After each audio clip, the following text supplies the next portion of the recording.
인사하십니다. 주의 이름으로 사랑합니다. 할렐루야. 여러분은 누구를 가장 의지하세요? 뭐가 제일 의지가 되죠? 내가 가장 의지하는 사람, 그 존재가 누구인가요? 당연히 주님입니다, 하나님입니다, 이렇게 대답을 하시는 게 정상입니다. 믿음의 사람이니까. 근데 솔직히 우리가 예수님을 믿으면서도 내가 예수님을 의지하는지 아니면 세상의 다른 사람을 의지하는지 솔직히 구분이 되지 않을 때도 종종 있습니다. 어떤 어려운 일이 생기면 예수님을 의지하고 주님을 찾아야 되는데 사람을 찾거나 아니면 나를 도울 어떤 물질적인 것이나 다른 어떤 것을 더 의지하려고 할 때가 분명히 있을 겁니다. 하나 더 물어볼까요? 여러분, 무엇을 봐야만 어떤 믿음의 확신이 생기나요?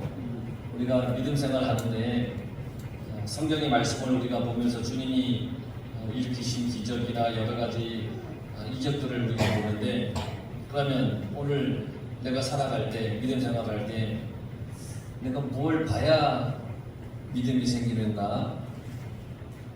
어떤 현상을 봐야 되는가? 어떤 표적을 구해야 나에게 구원의 확신이 생기는가?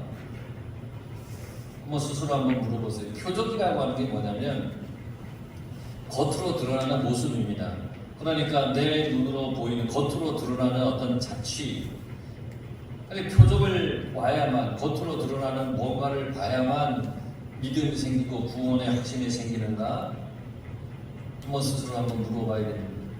또 한 가지 더 묻자면, 어두운 세상을 밝힐 빛이 뭐라고 생각하십니까?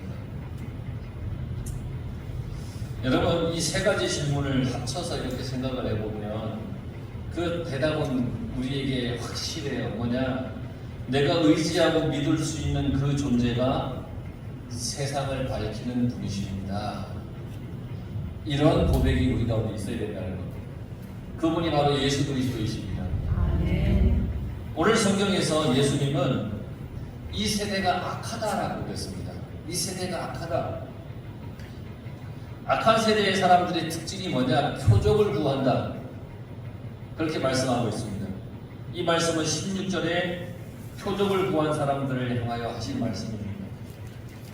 하나님을 믿는다는 바리새인 서기관들을 향하여서 악하다라고 그렇게 말씀하셨습니다. 너희들은 표적만 구하느냐?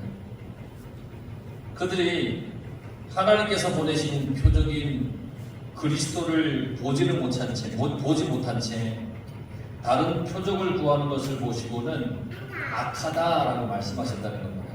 지금 그들 눈앞에 하나님이 보내신 예수님이라는 표적이 떡하니 있는데 그 예수님을 쳐다보지도 않고 다른 표적을 구한다는 것입니다. 보고도 깨닫지 못하기 때문에 그게 악하다라는 겁니다. 보고도 깨닫지 못하니까. 말 못하게 하는 귀신을 쫓아내는 것을 봤잖아요. 분명히 봤잖아요. 그런데 또 다른 표적을 구하는 그들을 책망하시면서 악한 세대라 그렇게 말씀하셨습니다. 말 못하게 하는 귀신을 쫓아냈으니까 표적을 봐놓고서는 또 보이라는 거예요. 또 보이라는 거예요. 그렇다면 우리도 언제든지 이 모습을 보면서 악한 세대가 될 수 있다는 거예요. 여러분, 구원의 은혜를 우리가 보고도 일상생활에서는 늘 불평과 불만이 가득하게 되면 그게 악한 세대인 겁니다. 여러분, 구원의 은혜를 만났잖아요. 구원의 은혜를 경험했잖아요. 그런데 늘 하루하루 살면서 불평하고 불만을 그냥 입 밖으로 내뱉는 거예요. 그러면 악한 세대예요. 하나님께서는 나에게 아무것도 주지 않았다라고, 나는 안 준다고, 나에게 아무것도 안 준다고 그런 마음을 품으면 이 또한 악한 세대라는 거예요. 누구는 주고 나는 안 주고, 아예 하나님 어떻게 그래요? 하면서 하나님께 원망의 마음을 품는 거, 이 또한 악한 세대라는 거예요. 왜 나에게 안 줬겠어요? 다 주었죠. 똑같이 주었죠. 근데 주신 것을 깨닫지 못하니까 나에게 왜 안 주세요? 저 사람에게 왜 주세요? 라고 하는 마음을 품는 거, 원망의 마음을 품는 거, 이 또한 악한 세대가 갖는 특징이라고 말씀하시는 거예요.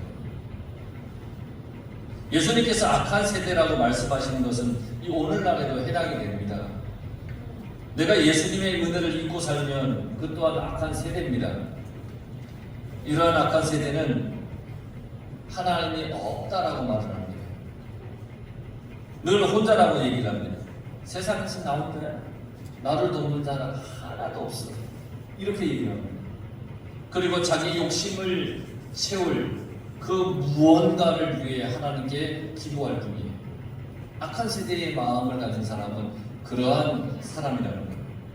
자기 욕심만 채우기 위해 기도하고 믿음 생활하는 사람, 그들이 오늘날 악한 세대라는 거예요. 주님이 보실 때. 구원의 은혜보다 세상이 말하는 그런 가치에 따라서 신앙생활하는 사람, 이게 악한 세대예요.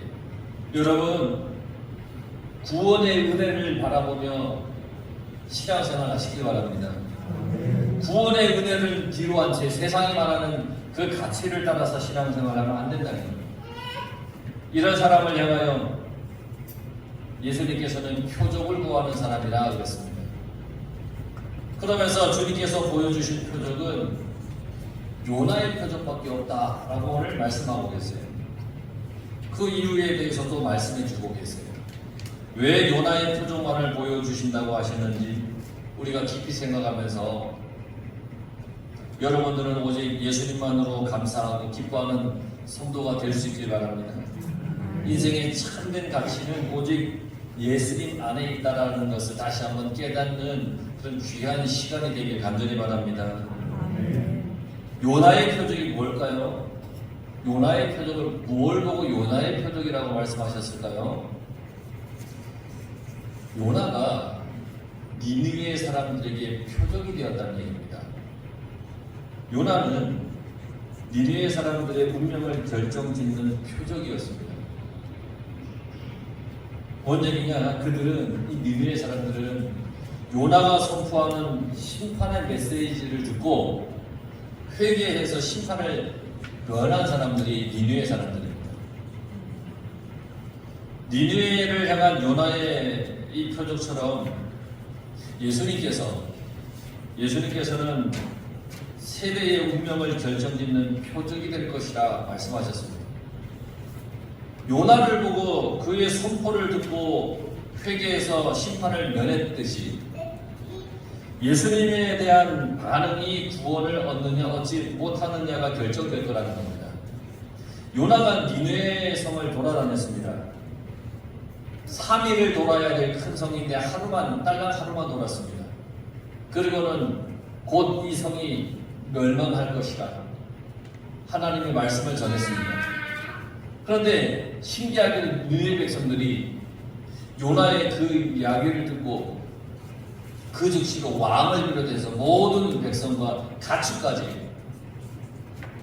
죄를 뒤집어 쓰고 죄 위에서 하나님께 회개하는 역사가 났다는 겁니다.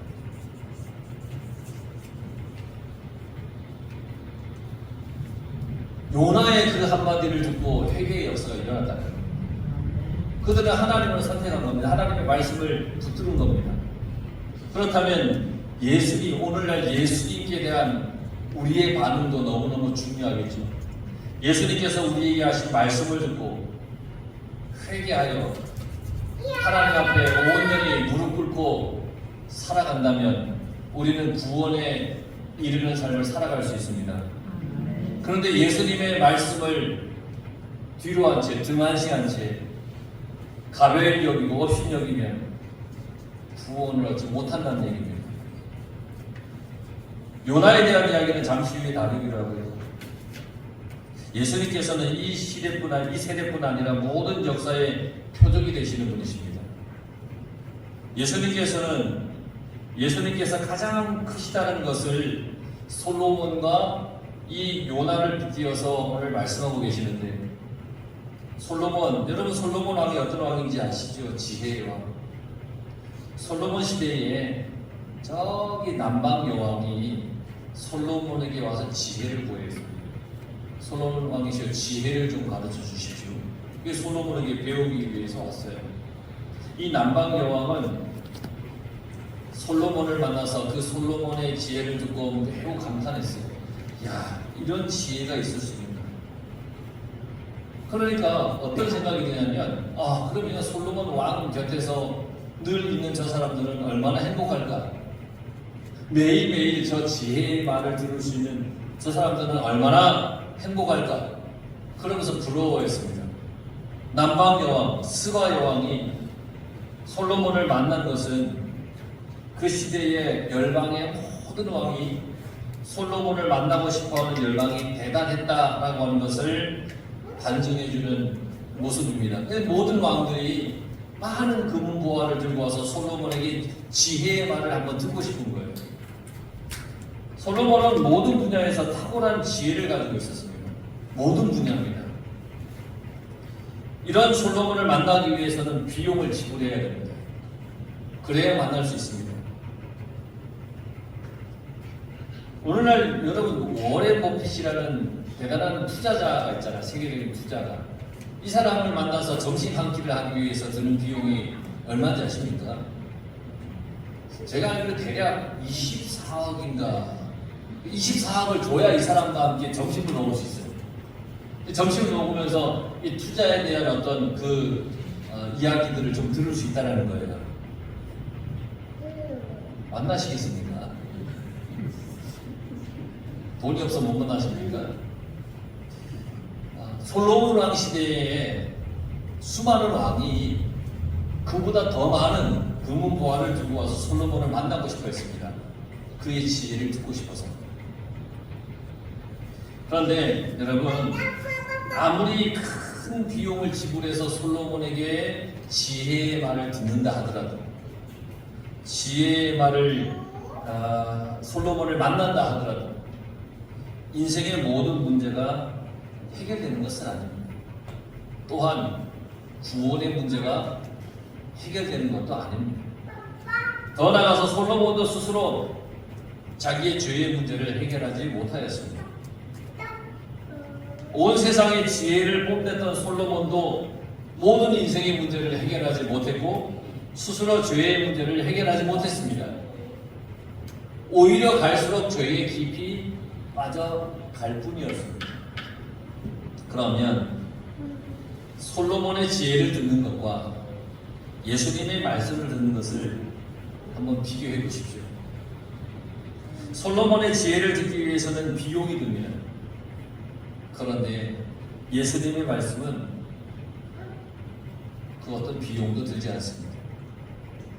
솔로몬의 지혜를 말하기는 하지만 그것이 모두에게 공통적으로 적용되는 그런 지혜가 아닙니다. 그러나 예수님은 하나님의 지혜라고 했습니다. 예수님은 하나님의 지혜다. 고린도전서 1장 24절에 그리스도는 하나님의 능력이요 하나님의 지혜니라. 예수님은 하나님의 영원한 말씀입니다. 말씀이 육신이 되어 오신 분이 예수님이십니다. 골로새서 2장 3절에 보면 예수 안에 지혜와 지식의 모든 보화가 감춰져 있다라고 그렇게 말씀하고 있습니다.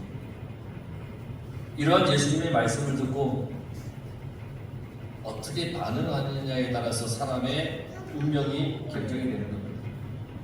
인생의 길이 달라지는 겁니다. 예수님의 말씀을 듣고 내가 어떠한 반응을 보이는, 예수님의 말씀을 듣고 내가 어떻게 사느냐에 따라서 우리 인생의 길이 달라진다는 겁니다. 그러니까 예수님께서 솔로몬보다 얼마나 큰지 말하지 않아도 잘 아시겠죠? 이렇게 솔로몬과 비교할 수 없이 크신 예수님의 말씀을 직접 듣고도 예수님을 배척하는 그런 세대는 참으로 어리석고 정죄받아 마땅하다라는 겁니다. 예수님의 말씀을 직접 들어놓고는 예수님을 배척하는 겁니다. 계속해서 요나보다 더 큰 이가 예수님이심을 말하고 있습니다. 요나보다 더 크신 이가 예수님이세요. 30절을 더 구체적으로 말씀하셨어요. 요나가 3일 밤낮을 물고기 뱃속에 있다가 나왔죠. 불순종해서 다른 길을 가다가 하나님께 붙들려서 물고기 뱃속에서 회개하였습니다. 그리고는 살아났습니다.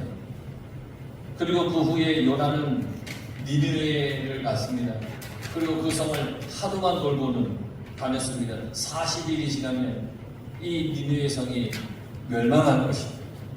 40일이 지나면 니느웨 성이 멸망할 것입니다.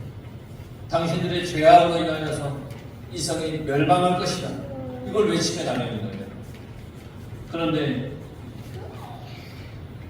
요나는 니느웨 사람들이 자기의 말을 듣고 회개하기를 원하지 않았어요. 하나님의 말씀을 전하면서 멸망할 것이라고 선포하면서 니느웨의 마음속에는 이 요나의 마음속에는 니느웨 백성들이 회개하기를 원하지 않았다는 거예요.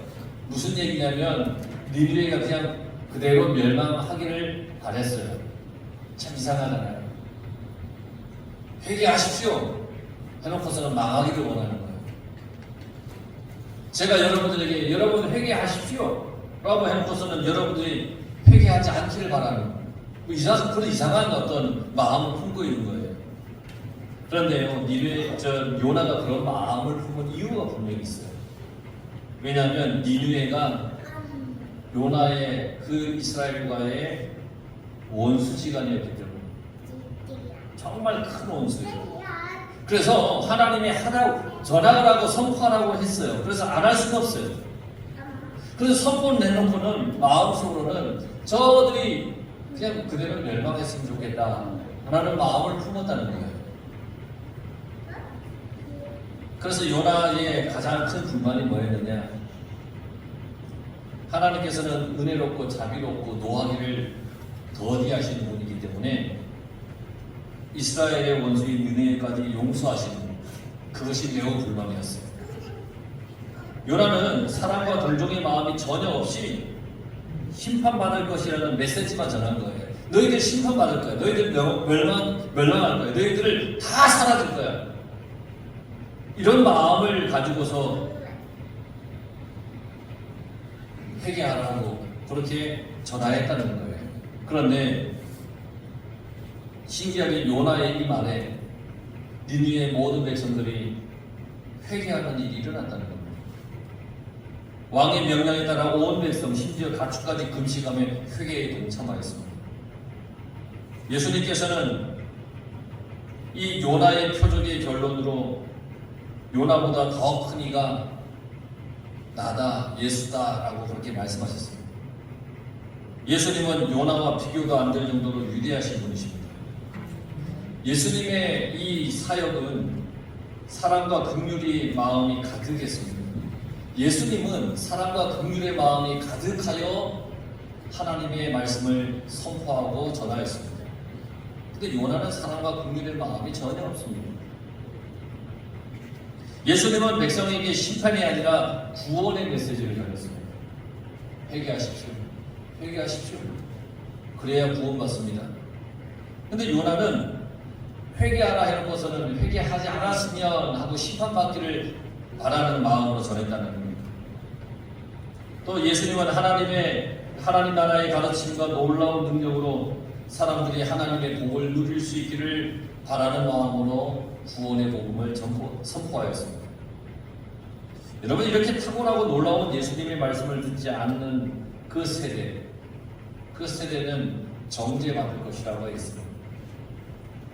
솔로몬보다 뛰어난 예수님을 따르지 않으면, 요나보다 뛰어난 그 예수님을 따르지 않으면 솔로몬에게 감탄했던 이들이 일어나서 예수님을 따르지 않은 그들을 정죄할 것이고, 요나의 심판의 메시지에 회개한 니느웨의 사람들이 일어나 예수님을 따르지 않은 사람들을 정죄할 거라고 했습니다.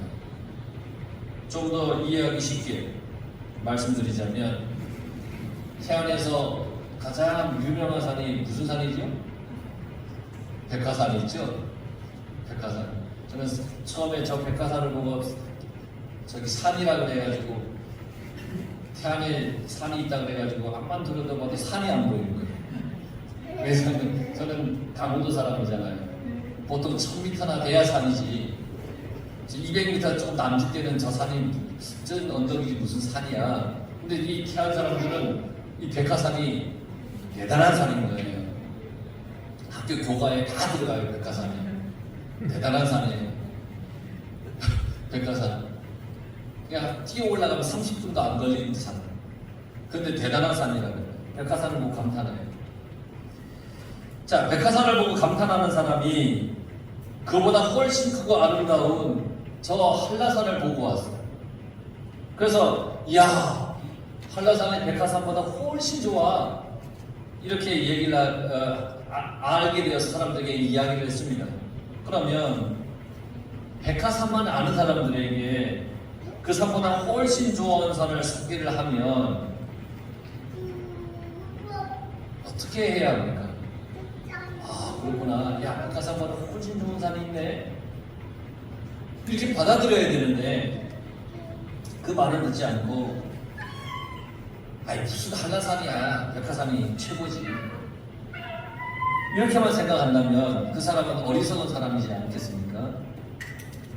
예수님께서 요나의 표적을 이야기하시면서 요나의 불성실한 태도에도 니느웨가 회개를 하였는데 예수님의 십자가를 통한 그 인류의 구원의 역사, 죄사함의 역사를 얻게 될 것이다 라고 예수님께서 말씀하시는데 인자도 이 세대에 그러하리라. 십자가와 부활의 사건을 통하여 인자도 이 세대의 표적일 것이다 라고 말씀하시는 그 말씀은 십자가와 부활의 표적을 주실 것이라는 말씀인데요. 여러분, 이 십자가는 부활은 우리에게 희망입니다. 십자가와 부활은 우리의 삶의 밝은 빛입니다. 우리를 밝히는 빛입니다. 우리의 삶을 환히 비춰서 볼 수 있게 하는 그런 빛입니다. 이 빛이 어두워지면 안 됩니다. 예수님은 그러한 분이라는 겁니다. 예수님의 빛이 우리의 삶에서 사라지면 우리의 삶은 어두워집니다. 예수님의 빛이 사라진다는 것은 예수님의 빛 대신 죄가 나를 지배하는 것이기 때문에 어두워지는 것입니다. 그러므로 예수님의 빛이 우리의 모든 삶에 환히 비치도록 해야 됩니다. 예수님의 빛이 여러분의 삶에 환히 비춰져야 됩니다. 예수님의 빛이 우리를 밝게 할 때 우리도 온전히 밝아지는 것입니다. 내 생각도, 내 마음도, 내 행동도, 내 말도 모든 것에 예수님의 빛이 비치도록 해야 되는 것입니다. 가장 안타까운 사람은 이 사실을 알고도 우리 가운데 가지 않으려고 하는 사람입니다. 예수님의 빛을 드러내지 않으려고 하는 사람, 여전히 세상의 것에 관심이 크고 세상의 것을 따르는 사람, 이러한 사람들은 정말 안타깝습니다. 아무리 세상의 것이 커 보여도 예수님보다 크지 못합니다. 세상의 것이 위대하다 해도 모두가 다 하나님의 것입니다. 내가 예수님께 구해야 할 것은 오직 예수님밖에 없습니다. 예수님께서 내 마음속에 들어와 주십시오. 예수님께서 나와 함께 해주십시오. 우리는 그것을 구할 뿐입니다. 여러분, 예수님을 알고 사는 여러분들은 병 고쳐주시면, 문제를 해결해 주신다면, 건강을 주시면 믿겠다, 이렇게 해서는 안 됩니다. 여러분, 그런 사람 있지 않습니까? 이 문제만 해결해 주시면 나 예수님 잘 믿겠습니다. 우리는 그렇게 해서는 안 됩니다. 예수님께서 지신 십자가와 부활이 가장 큰 은혜이기 때문에 그것만으로 나는 감사하고 그것만 있으면 됩니다. 이런 고백으로 살아가야 합니다. 주님만 있으면 됩니다. 주님으로만 충만하다면 그것으로 나는 기쁩니다. 그러면 됩니다. 이런 고백과 마음으로 살아가야 됩니다. 예수님 한 분만으로 충분합니다. 그분의 십자가와 부활만으로 충분합니다. 그 십자가와 부활이 나의 삶을 비치는 밝은 등불입니다. 예수님만 바라보며 살아가시길 바랍니다. 다른 표적 중요하지 않습니다. 예수님만 있으면 됩니다. 예수님의 십자가와 부활의 표적만 있으면 우리는 그것으로 충분한 사람들입니다. 여러분, 그러니 주님만 바라보며 주님만 붙잡고 주님만 의지하고 그렇게 살아가는 여러분들의 거룩한 인생이 되기를 간절히 바랍니다. 기도하겠습니다.